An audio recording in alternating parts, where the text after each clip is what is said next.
Welcome to 90 Day Fiance, Season 10, Episode 13, To Love and to Cherish. And I finally ditched John. It's now the Nikki Show! Ha ha ha! Oh, never mind. You're right there. I was having my dramatic moment. I told you I wanted to be an actress. And I am acting my way through this. No, so 90 Day Fiance, we have 6 of the couples. We still don't have Devin and Nick.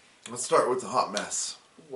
Can you tell me which one you think that is? All of them. I know. Just want to go in order? No. Oh, can you set an alarm?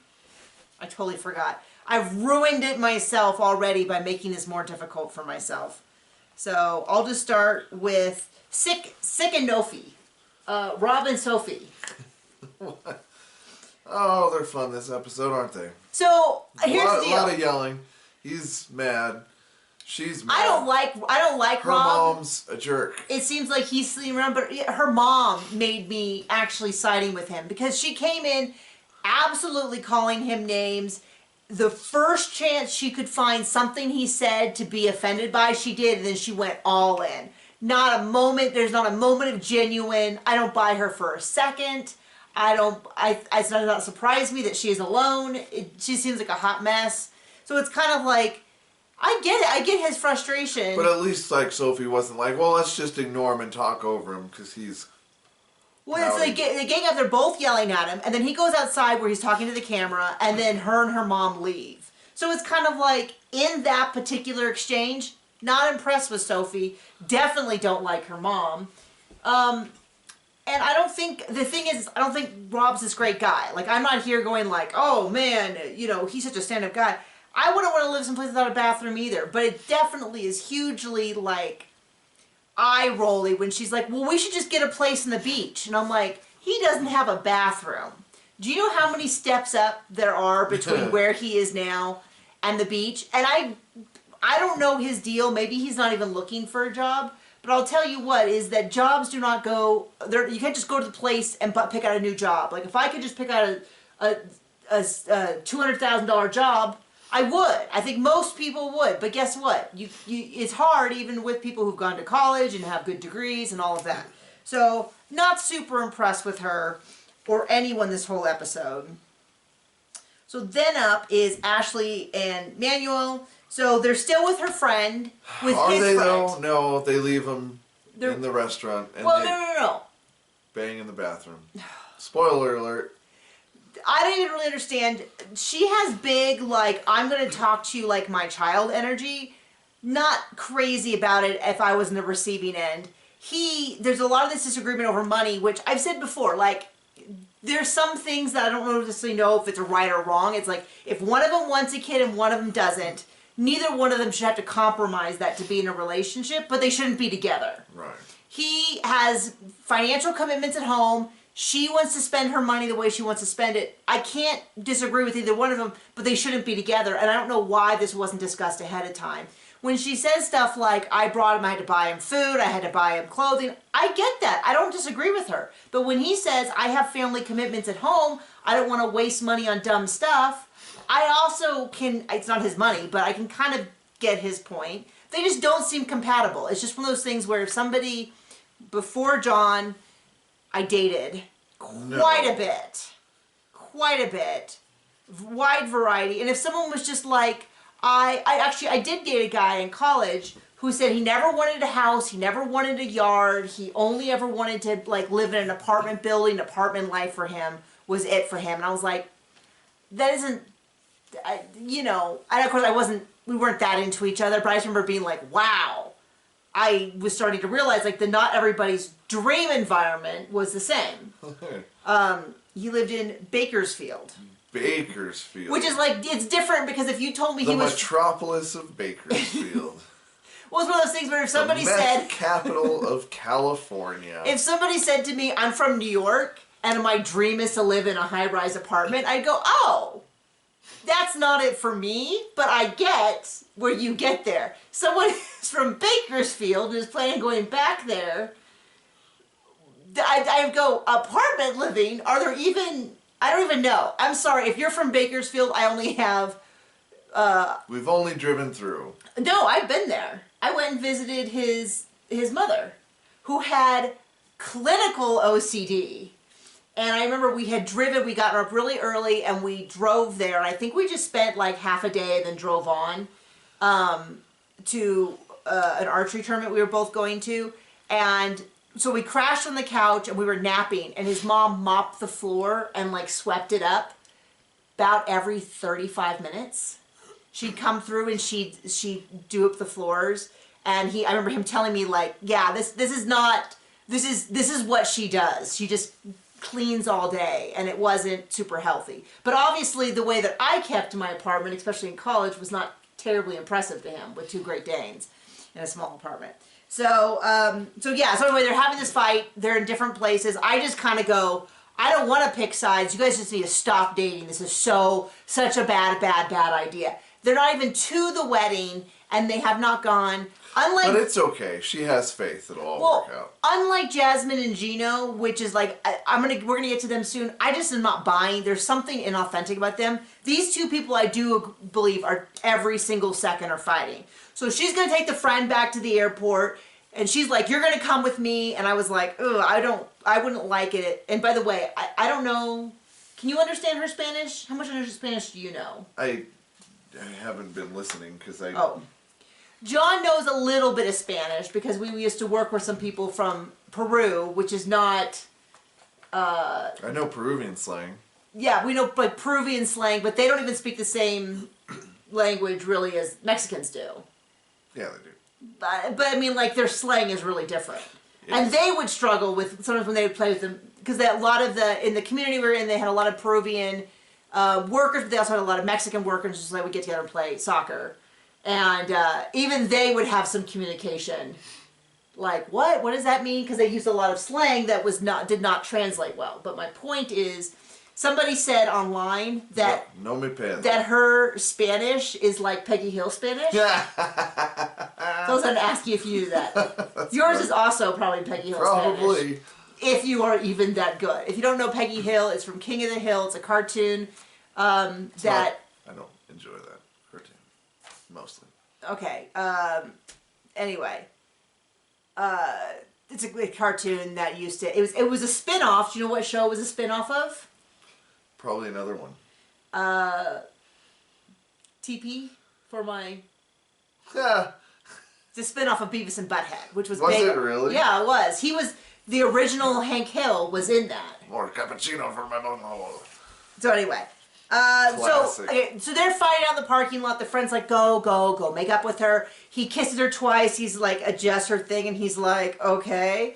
And they didn't really, I was waiting for something sexy to happen, but she was very much like, okay, come on, let's go. And she drags him back to the coffee shop. They go into a bathroom and have sex with their mics on.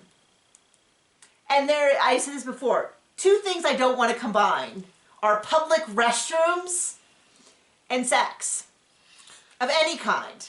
I don't know that I would even kiss you on the mouth in a public restroom. It's just like... I mean, you don't find it romantic? It's not even about like the kinky outdoor public. It was not really public, but you know what I mean?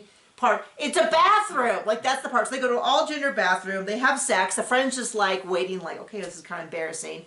Then they kind of play, we'll all leave first. Oh yeah, if 2 of you are leaving a bathroom, it's really going to throw me off if you leave a few seconds after each other. And then they go back to the place. She is doing some sort of like, she's like, I'm going to change the energy. And so she hands him some like rocks, minerals, stuff, crystals to do some chakra work.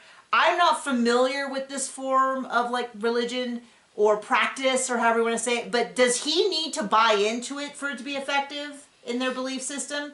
Because I kind of feel like for most religious systems, there's some amount of buy-in that you have to do, unless it's like, I guess maybe homeopathic, it doesn't matter. I don't really know.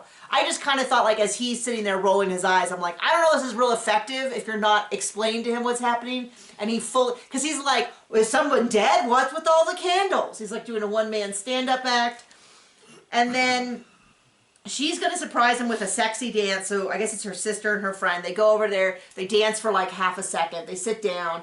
And they're like, hey, we kind of have some concerns. And she's like, yeah, we had sex in public. And they're like, oh, And I'm like, thank you. In a public restroom. In a public restroom, and this was the sister or was it the friend? Someone went, ooh.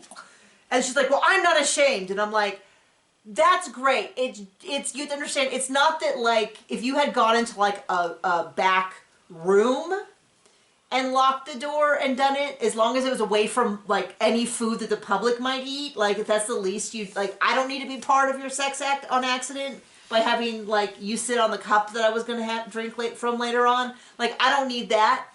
But it's the public restroom part that people are freaking out about. And also a little bit to me, the fact that they left their mics on, because somewhere, some poor, whoever's doing the audio, who's recording this, I don't know whether they could like, I'm guessing they couldn't just walk away because what if they said something really good for the show?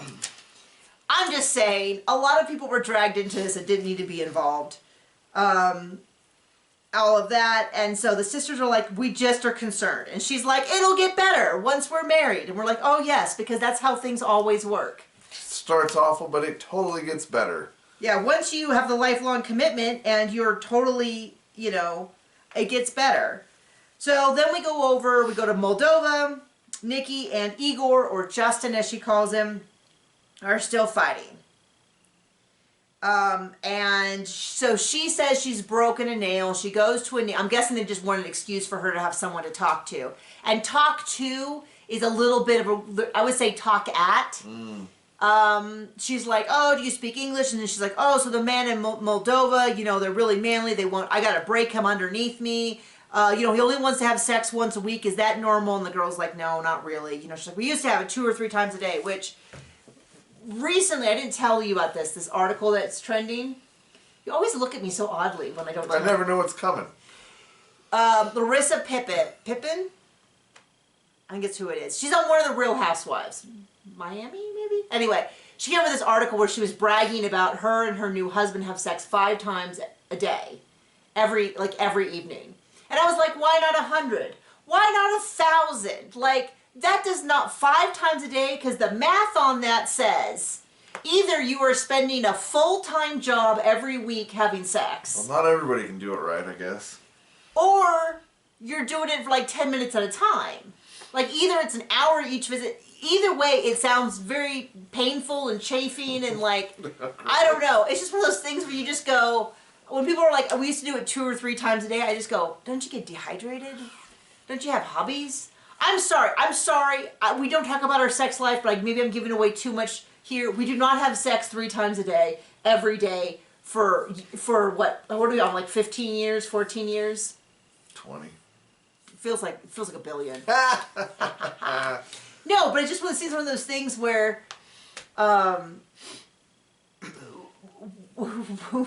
just seems one of those things where like you're bragging. It'd be like if I said I ate $1,000 of food every day, you'd be like, the math's not mathing more than anything else. Like I'm not envious of your amazing lifestyle. I'm just really curious as to what's happening, but I also don't want to know too many details. Right. And that's how I feel about that. And then she's like, well, blah, blah, blah. And the lady's just like, well, maybe you shouldn't get a Moldovan man. Maybe you should get someone from America. And then she's like, well, everyone in America is the same too. And I'm like, that doesn't even make sense, because why is she complaining about how awful she is if all the men in America are the same? But she's making it sound like he's so awful. And frankly, he kind of is. He was sleeping with other people when they were pretty serious. It was just friend sex. It was just friend. Settle down. He's clearly not into her. That's the biggest thing is, you could argue about this or that, this or that. She is attracted to him. He is not attracted to her. That. There we go. So then, I forgot what I was going to say. Oh, we talked about this with sister wives. I don't know how you have a partner with an enjoyable sex life if you feel your partner's not attracted to you. Because Christine said in her, oh gosh, what am I thinking of?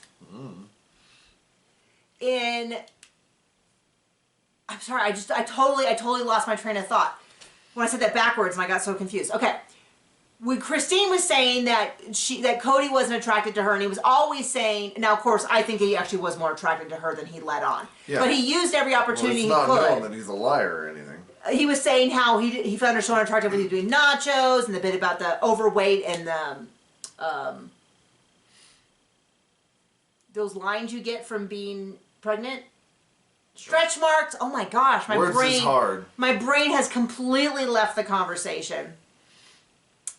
Oh my gosh, I don't know what happened. Okay, anyway, if I didn't think my partner was attracted to me, it doesn't matter how many threesomes he wants to have or doesn't want to have or any of that. I'm done. If you're not attracted to me, there's no, let's cut off the money, let's go find someone in America. I guarantee you could find a nice guy in America you don't have K1 visa for, that if you gave him a fraction of the money, he'd be all over it. You don't need to worry about it, okay? So they go back, they have this big fight with the threesome. I still cannot get over the fact that when he asked for a threesome, her response is, I've had a ton of threesomes. I've had it with this person and that person and this person and two guys and two, all of that. And I thought, I don't think you're making the argument that you want to make. And then she gets so offended when he suggests it. And I don't think it's the threesome you should be offended at, because you told everyone all the sex you've had. It's the idea, the core issue is he doesn't want to have sex with you. There you go. That's the end of it. So they go fight. They go on some swan boat. We're a team. And then there's the whole like, well, if you have a threesome, if we're going to have a threesome, I'm going to invite the girl in, but then you have to have it with another guy. And then he's like, well, that's totally different because I have a nice thing done to me when we have a threesome with a girl. But if we have it with another guy, then you have the nice thing. So that's not right. And it's like, okay. Not the strongest argument if you're trying to get an argument there. So, crazy pants. Okay. Yep. Okay, so then Clayton and Anali, once again. Who are these people? This is the one, they're in San Diego right now, and she hasn't told her dad. Oh, okay. This is a weird one because there's not a second that she's been there that I thought she was attracted to him. They have this long fight about how she doesn't want to talk about anything, she doesn't want to do anything. They are claiming to be getting married soon. They're claiming they want to get married soon. She has not told her family she's involved, and she has never posted him on social media. And sorry, I got something in my mouth. When he says, hey, you haven't posted me on social media, her great comeback is, well, I haven't told my dad. Yeah, that's the core problem. That's not some great, like, comeback. Is that the core problem? Well, I think the core problem is she's not attracted to him. There, I think that's it. So, sorry, I got a scratchy something back here and it's driving me nuts. So she posts a picture of them. Apparently that night they go and have sex, which genuinely shocked me because I thought she would avoid that the whole time. The next day they're talking and he says something about moving his mom to San Diego, which confused me because I thought the mom was going to move out, but I'm guessing she isn't working. But I totally am with her when she's like, I don't want to bring the mom to San Diego. But then things get really weird because she's like... Weirder than closet mom. Is that she says she's like, I want to have a bachelorette party. And she's like, I've heard that American bachelorette parties have all these shenanigans and wildness and strippers and I want that. And I was like, okay. Okay. That sounds healthy. That sounds great. And then... I don't even know where I put this. Oh, I put this in the wrong place. That's why. So then they call up, they go, well, then she says, well, I want to have some of my traditions, I want to have llamas. And then I'm like, wait, when he took her to see llamas, she was like, well, I'm not really from that part of the country, so I'm not really that into llamas. But now she wants llamas at the wedding. But then apparently, so they call the sister, who's been married 3 times, so he gets a nice little dig in at the sister. Now, I did not like the sister the first time I met her. She was unhinged. She seemed a little better, but I'm kind of on the sister's side this time because they call her and they say, can you do the bachelorette party? And she's like, well, I'm already kind of planning the wedding. And he's like, well, we have a few things. We want someone in an outfit of a guinea pig. We want llamas or alpacas. And she's like, I'm not doing that. Like, what are you talking about? I'm not doing that. I'm already doing the photography for the wedding, the food for the wedding, and now you want me to do the bachelorette party? And they seem completely clueless as to why this is a weird ask. And she gets angry and hangs up. And I'm with, like, I'm sorry, if I was already doing all that for their wedding, and they called me and they're like, you gotta do her bachelorette party, and we need to can you get a llama for us to take pictures with? I'm like, she's not even gonna know anyone at the party, but she's gotta have llamas? What the blankety blank is going on? And so the sister hangs up, and I'm like, this time I'm with the sister on this. That's crazy pants. And then they call back and she declines the call. to me, it looked like she was about to cry because she seemed really overwhelmed. And I thought, what the heck are they doing? And then they're very much like, well, gosh, I can't believe that she won't get us a llama and guinea pig themed bachelorette party full of strippers. Definitely. I mean, if they're on this show, it shows us how brilliant they are and how stable they are emotionally and competent. Definitely competency. Next couple, Citra and Sam. He takes her out on a proper date. They do billiards, and she has a drink. It looked like a very tasty drink. I thought it was kind of odd, though, because she was like, I've never had alcohol, which I kind of wonder if maybe that wasn't the case. That's why she was so like, yeah, sure, we can have alcohol. And then she's very much like, don't tell anyone to the camera. And I don't think she's so dumb that she doesn't realize. Maybe she just thinks her parents or her dad won't ever see it. I don't know. They do all that, and there's a lot of talk about the dad is coming. He needs to convert to Islam. He knows almost nothing about Islam except he has to give up pork and alcohol. And drugs, I assume. That hasn't been explicitly mentioned, but I would assume drugs as well. And they go over to the temple? They go over to a place where the Muslims worship. I was going to use the word celebrate, but they would also... Mosque. Thank you. I was like, I was like, well, I know it's not synagogue. I'm like having some real trouble over here with my terminology. So they go to the mosque, they talk to someone who seems very nice and open, but I think it's pretty clear to them and to me that he is doing this for his fiance, and he has no clue what it takes to convert. No idea what it's going to take. And they're very much like, by the way, you know, the mom in our tradition, the dad has to sign off. He's the protector. He's going to, you know, all that. And so he's definitely like really worried because he's got a felony charge. And I had said before that I didn't think things were adding up. And someone online, whether this is accurate or not, pulled his record. And it was not just that he had some medicine that he had a prescription for. He either didn't have a prescription for it. I think there was something in there about cocaine. I don't know the whole thing. It's insane. It just didn't, to me, it didn't make sense. And I had some people comment that, yes, it does make sense, but I'll defer to people who have more. You know, it doesn't make sense. Coming to another country to get married for a guy who's possibly going to go to jail right after. I mean, that's kind of crazy pants, but I don't know that they can, if she doesn't do it, I don't know that they can redo anything, the K-1 visa. Yeah, probably for the best. I mean, maybe she'd just leave. Just go. I don't know what the risk is. I don't know what, like, our marriage is international. Could she just go home and remarry and just call it a day? I don't know. I don't know what the risk is there. But Dad's coming. So Dad with sister came and went to a hotel. Other sister is coming. They pick her up from the airport. They go meet the dad. The dad seems very happy to see him. Lots of hugging and nice stuff. And but they haven't told him yet that he has a felony charge and that he didn't get his revision. I don't know whatever the paperwork was for that was supposed to help him, but instead he decided to not do it, which gives me secondhand anxiety. I mean, like bad secondhand anxiety. And then we have Gino and Jasmine, and they were not the worst thing ever. Especially compared to everybody else this episode, which is very strange. And if they were like this more often, I could stand watching them. But they have only screeched at each other for like 10 episodes in a row. And they don't resolve anything. They just go on to the next fight. And then the next fight. The next fight. So, they have... Well, I was a little surprised. She got all dressed up. She didn't do the full makeup thing.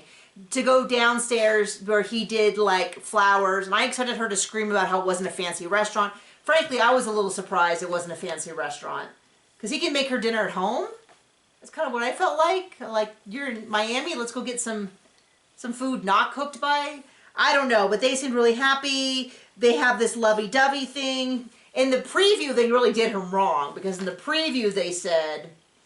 She did that whole thing about how I thought I would marry someone handsomer and better looking and rich.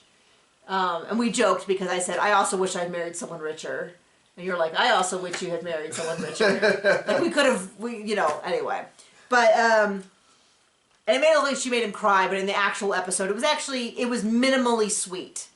I'm very, very, very hesitant to buy into it because it just really feels like they said, I know how we can get an endless paycheck. We'll just fight constantly on 90 Day Fiance.